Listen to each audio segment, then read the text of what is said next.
My name is Eliseo Hinojos.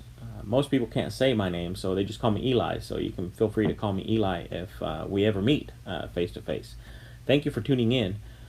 Thank you for listening to this Bible study. We are the North Texas Church of Christ. We are physically located at 1290 FM 407 here in North Lake. My email is minister@ntxcoc.com. If you would like the notes or have any questions whatsoever about the Bible study or anything that you hear in this video, feel free to drop me an email. I'll be more than happy to answer that, or give you a call if you leave me your phone number. Our Bible classes, our physical Bible classes here, start at 9:30 a.m. every Sunday morning, and our worship services start at 10:30 a.m. So if you feel like you can come and you can visit us, feel free to do that. Again, if you hear anything that you think bears further discussion in any of these videos, feel free to come by or drop me an email. For the foreseeable future, we are going to, instead of broadcasting our Bible classes live at 9:30 in the morning, we're going to be broadcasting our Bible classes in this manner. Because of the dynamic that we have in a Bible class, when there's other people around of asking questions and answering questions, and so we don't have to deal with those kinds of dynamics and those kinds of logistics. We're just going to deal with the same material that we deal every Sunday morning. We're going to deal with it in this kind of a setting instead. So again, if you have any discussion points that you would like discussed or any questions, again, drop me an email and I'll be more than happy to answer any questions. We are going to study for the next few weeks. We're going to look at together the letter of James in the New Testament. The letter that James wrote, he wrote it to who he calls the dispersion. Immediately he starts in James chapter 1 and verse 1, identifying himself and identifying the recipients of this letter. It's a short letter. It's only 5 chapters long, but it's packed with practical, real-life applications of our faith. And as we go into this study, I want to invite you to do something. I want to invite you to read this letter. So take the time to read it. Don't just read the verse or the verses that we're dealing with on a particular Sunday. No, read the entire letter. So if you have the opportunity this morning to do that, why don't you just pause the video and go back and read the letter. It's only going to take you about 12 to 13 minutes to read the whole thing. And then you'll be better prepared for what we're going to talk about. The entire letter, we're going to be looking at that entire letter because it is so important that when we study the Bible, we look at the entirety of a letter or the entirety of the New Testament, in essence, because keeping things in context is so important. One of the things that we Christians have done sometimes in the past is we take one scripture out of context and we make it apply to whatever we want it to apply to. And we're going to try our best not to do that. We're going to keep everything in context and just read through and kind of discuss as we're going through this letter. We must remember that when this letter was written, it was not broken down into chapters and verses. Now, that's something that we did a little bit later on in history. Just like when someone writes you a letter today, well, nobody writes letters anymore. But just like when somebody writes you an email, right? We don't break it down into chapters, into ideas, into subjects, anything like that. We just write emails to each other or text messages. And so keep that in mind when you're reading this letter.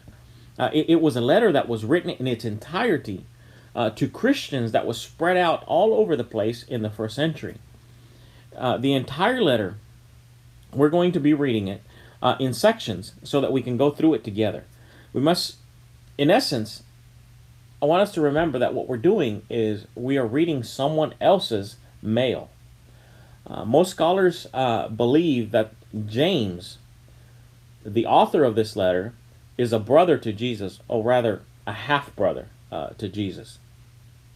The unique thing, one of the unique things about this letter is that it is inspired by God, right? It's not regular mail. It's not a regular a note that we would write to each other. No, it's inspired by God, and it's applicable to Christians throughout history.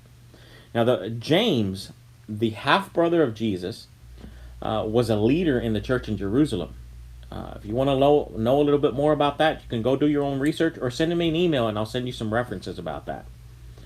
And maybe it was even written before the year 50.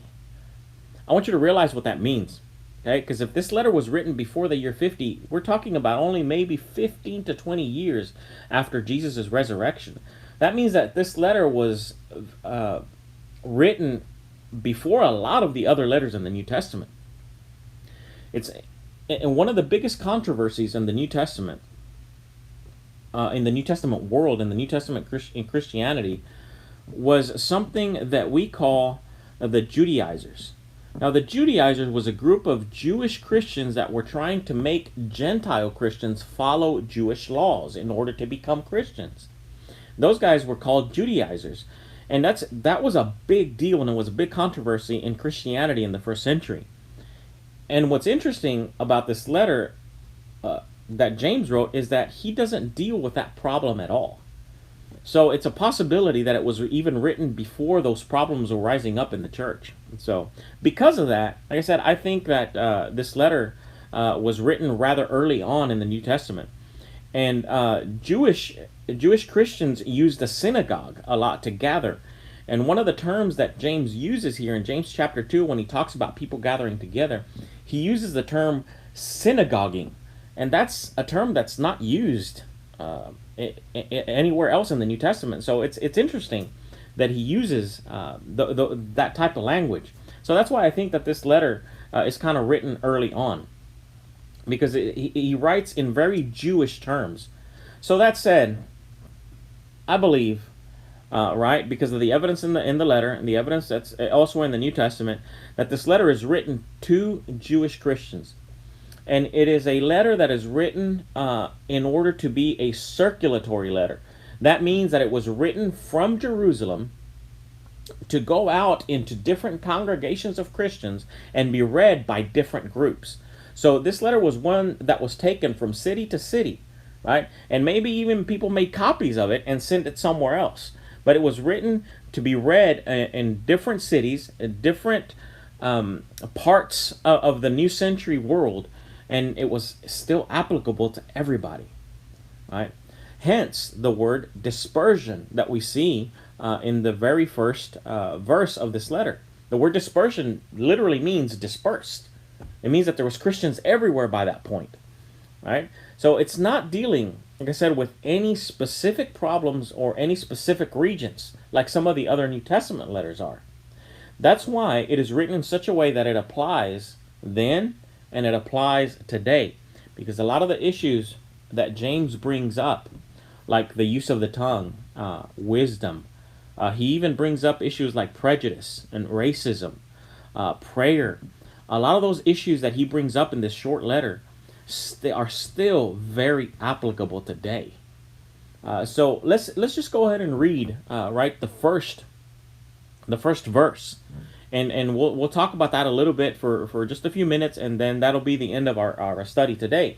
It'll serve as an introduction, so you can come back and as we start going through the whole thing. Right. So verse 1, immediately James says, he says, a slave of God and of the Lord Jesus Christ, to the 12 tribes of the dispersion, greeting.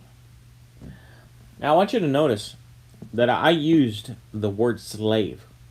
Now if you're using any other version of the Bible, there is no other version of the Bible out there that uses the word slave. Most of the versions that are out there that you use, that you can read from, are either going to use the word servant or bondservant. And so it would read something like this: James, a servant of God, or James, a bondservant of God.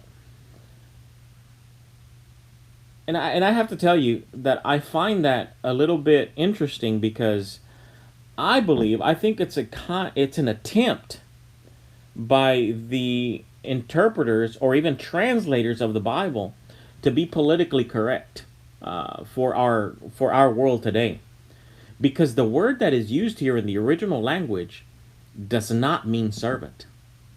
The word in the Greek that is used here actually means slave. There is no mistaking that word. There is no way that we could misconstrue that to mean servant or to mean bondservant, because even a bondservant is a person who still has a choice. You see, a bondservant is a person who owes something to someone else and so is paying them with service. That's how they're paying their debt off, right? And so it's not a word that's unheard of, but that is not the word that is being used here by James. James is very specific in the way he views himself, in the way he understands his relationship with God. He understands that he is not a servant of God. In his mind, he is a slave of Christ. I want you just to think about that for a few minutes. Think about what that means and what that means to James and his relationship with God. Slave and servant, I want to make clear again, are not the same thing. Obviously, they're not the same thing. Because a slave, folks, has no choice about what he does. A slave has no power over his own life. And that flies in the face of our culture today. And it also challenges our idea of, as Christians, the idea that we have free will. Because in James's mind, obviously because of the word he uses here, the words, that he uses here, he sees himself as, once he has converted to Christ, once he has made the decision to give himself over to Jesus completely, from that point on, it's Jesus who completely rules his life. He doesn't have a will of his own anymore. He doesn't have a mind of his own anymore.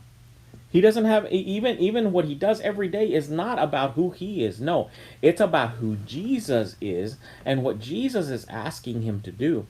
In James's mind, because of the words he used here, he believes that he does not have a will of his own.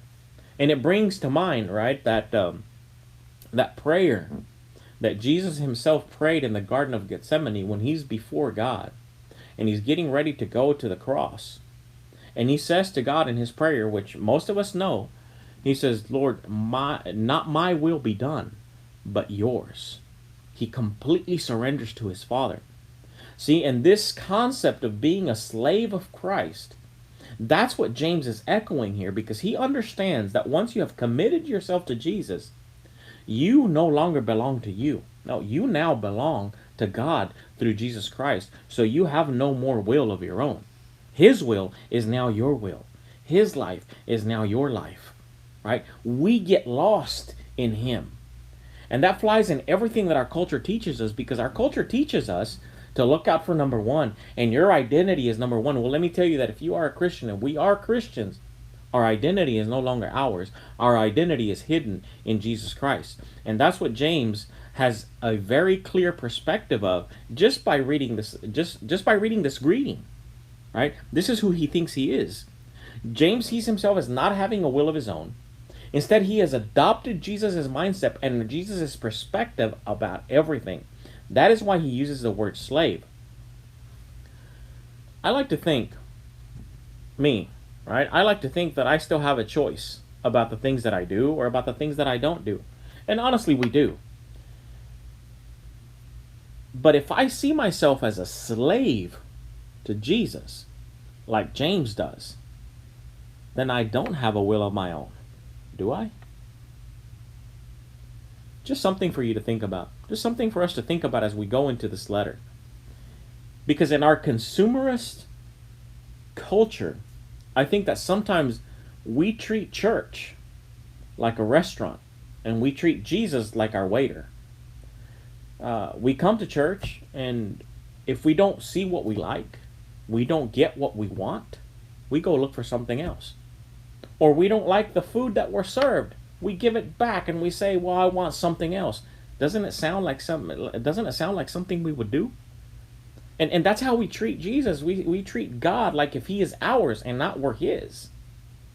If he doesn't give us what we want, then we go look for something else and get what we want. In our self-centered life, we treat Jesus and God like accessories instead of completely surrendering ourselves to them. Maybe that is why we still at times feel like we're far away from God, or like God isn't answering our prayers. We haven't given ourselves over to him completely. I want to thank you this morning for watching and for listening. May God bless you, and give you the wisdom to see His plan for you. Come back next Sunday to hear the continuation.